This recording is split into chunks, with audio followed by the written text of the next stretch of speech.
Hi, I'm Jack Cush, Executive Editor of RheumNow.com. This is the RheumNow Week in Review, 27th of January, 2017. A few interesting regulatory updates all seem to happen at the same time this week. Just yesterday, the CHMP gave a positive opinion about the drug tocilizumab, also known as Xeljanz, that will be forwarded to the EMA for further approval. The CHMP is the agency in the EU that makes decisions or advisory decisions to the EMA. It's sort of like the Arthritis Advisory Committee for the FDA in the United States. Anyway, they have a positive opinion for the first time and have forwarded that to the EMA for further decision about the approval of tofacitinib for moderate to severe RA at a dose of 5 milligrams BID, and we'll see what happens with that. Janssen has also applied for two new indications for its TNF inhibitor golimumab. Based on the studies, the Go Alive study and the Go Vibrant studies, they will seek indications for ankylosing spondylitis and psoriatic arthritis, respectively. The FDA has granted a higher priority review for the drug tocilizumab, aka Actemra, for the treatment of giant cell arteritis. Of course, all this stems from their research with the GIACTA study that was published or presented at the ACR 2016 meeting. And it'll be interesting to see how long it takes to get that drug approved for that indication. And lastly, Canada actually has reviewed the issue of opioid-related overdoses and deaths, and is considering very strong warning, including stickers on the sides of bottles that contain opioids that would say opioid painkillers can cause addiction and overdose. Being very blatant, being very forward about that. Other reports in the literature that we noted on the website included a syndrome I was not aware of called the BROS syndrome. That's the bronchiectasis rheumatoid overlap syndrome. This is known to many rheumatologists that lung involvement in rheumatoid arthritis is a bad prognostic sign. It's actually a major contributor of mortality and morbidity in rheumatoid patients from usually a higher risk of infection. Bronchiectasis is one of those many chronic lung diseases that do affect rheumatoids, although it's not as high as, for instance, interstitial lung disease. But nonetheless, in a multi-center review of 1,700 plus patients, these investigators found that incidence of 8.5 or so percent of those patients with bronchiectasis also had rheumatoid arthritis, meeting this overlap syndrome designation, BROS, the bronchiectasis rheumatoid overlap syndrome. What they found was that for those patients who had rheumatoid arthritis with bronchiectasis, that this was an independent risk factor for higher mortality rates. Obviously, it was also associated with higher risks of bronchiectasis flares and infections, but there was a significant increase in mortality when rheumatoid arthritis is associated with bronchiectasis. A provocative letter in Annals of Rheumatic Disease appeared that sort of just made the bold statement that a renal biopsy should be considered and done whenever treatment strategies depend on the result of the renal involvement being seen. And they pointed out a case that they presented that for all the world looked like ANCA-positive GPA, but that on biopsy was only an IgA nephropathy, that the patient didn't need chronic ongoing steroids or immunosuppression, and that obviously the prognosis was different.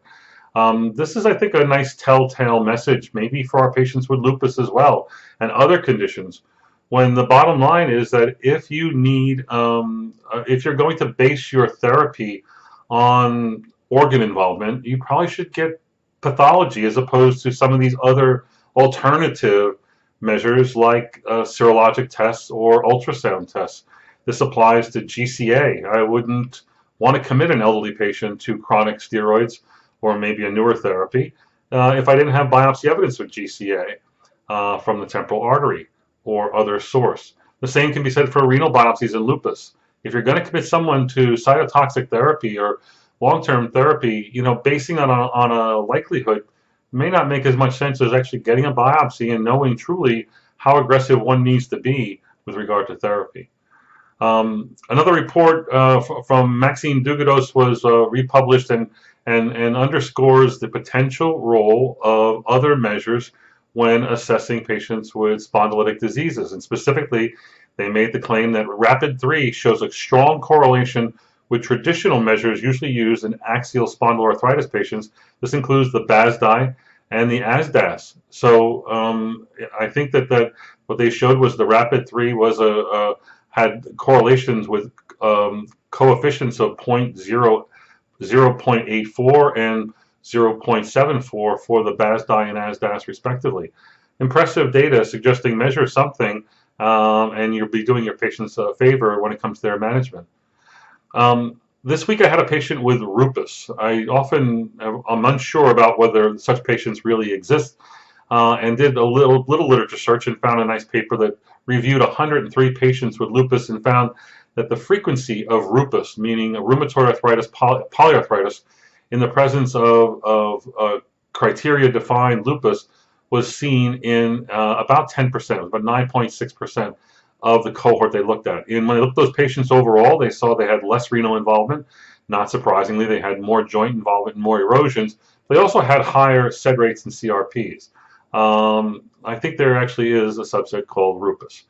A study of almost 500,000 people showed that chronic proton pump inhibitor use is associated with a higher risk of two specific infections. One, Clostridium difficile, C. diff, a horrible cause of usually hospital-acquired diarrhea and colitis, and that was a twofold increased risk with chronic PPIs.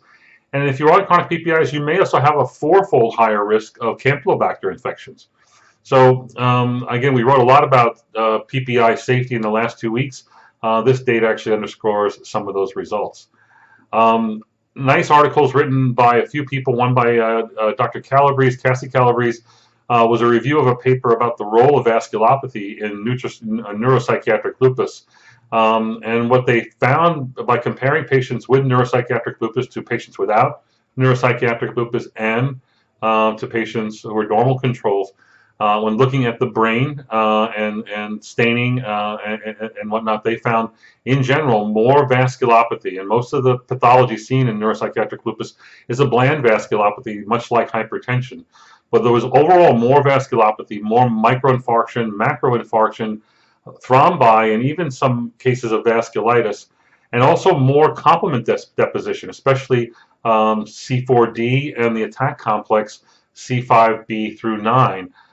In patients who had neuropsychiatric lupus compared to controls. In fact, patients with lupus also had more of these findings when on brain pathology, suggesting that there may be more, but nonetheless, involvement of complement as a mediator of vascular damage may be an important pathogenic feature that we might need to know in the future when managing such patients.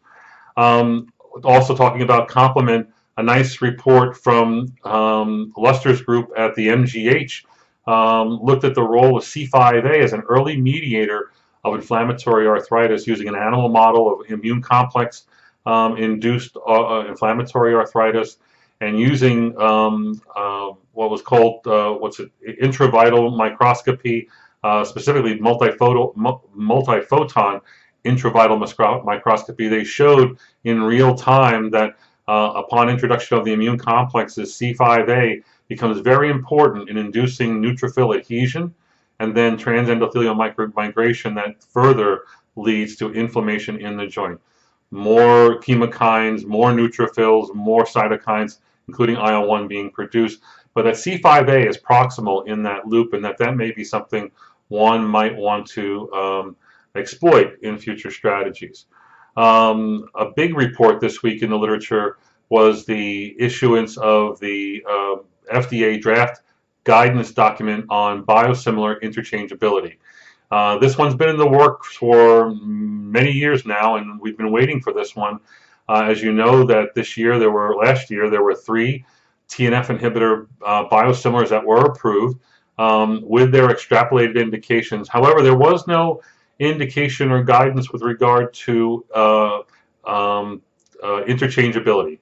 Interchangeability means that you can switch from an existing innovator biologic like Remicade to the new biosimilar, such as Inflectra. And that you can do so with safety and with efficacy and without further worry.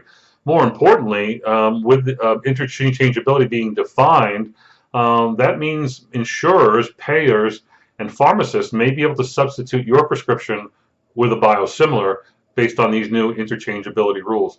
Well, they're not that simple, and to get an interchangeability indication, companies are going to have to do more work and more studies that are going to and change the way they're doing their studies currently.